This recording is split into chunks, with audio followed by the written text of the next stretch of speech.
Hey, Rodman, we have a good story about sharing photos next. It's the story people can't stop sharing. This woman using the power of social media to shed major weight and then sharing her struggles, tips, and tricks with all of her followers online. She spoke with us first, and ABC's Deborah Roberts is here with her story. Good morning, Deborah. Hi, Amy. Well, this is a young woman, as you say, who's got guts and determination. I mean, imagine struggling with your weight as a 20-something.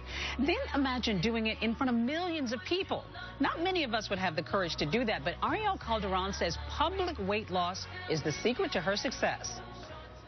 26-year-old Arielle Calderon is social media's shrinking star, dropping a whopping 85 pounds over the last year.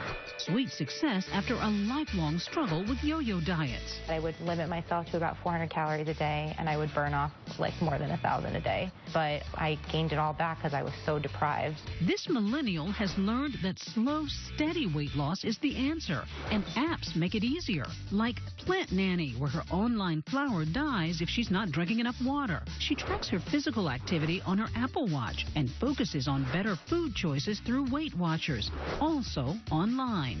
In fact, an Instagram diary has become Arielle's secret weapon. It's one thing to begin a weight loss journey on your own. It's another thing to put it on Instagram. That's a lot of pressure. It is. This BuzzFeed director shares her weight loss joys and struggles with her online community. A couple of months in, though, you had a little setback. It was on the subway train. A man offered to give me a seat, and I thought it was because I was holding a lot of stuff. And then he said, yeah, you should sit because you're pregnant. I think that's what really was a turning point for me, is that something like so soul-crushing didn't lead me off of the path, and it would have before. Raw honesty that has set her Instagram account on fire, going from 115 followers to more than 51,000. Some saying, I'm very motivated, especially after hearing I am not alone with my struggles. And you've quickly become one of my heroes. A hero who now takes the stairs instead of the elevator, stands instead of sitting. I'm always looking for the healthier options. And now opts for a small salad during a company lunch. Food and nutrition in your 20s informs the latter part of your life. It helps reduce your risk of diet-related chronic illnesses when you make healthy food choices. What are the top 3 things that you've learned? One is to educate yourself, do your research. Another tip I would say is preparing your own food. And number 3 is to focus on small goals and non-scale victories.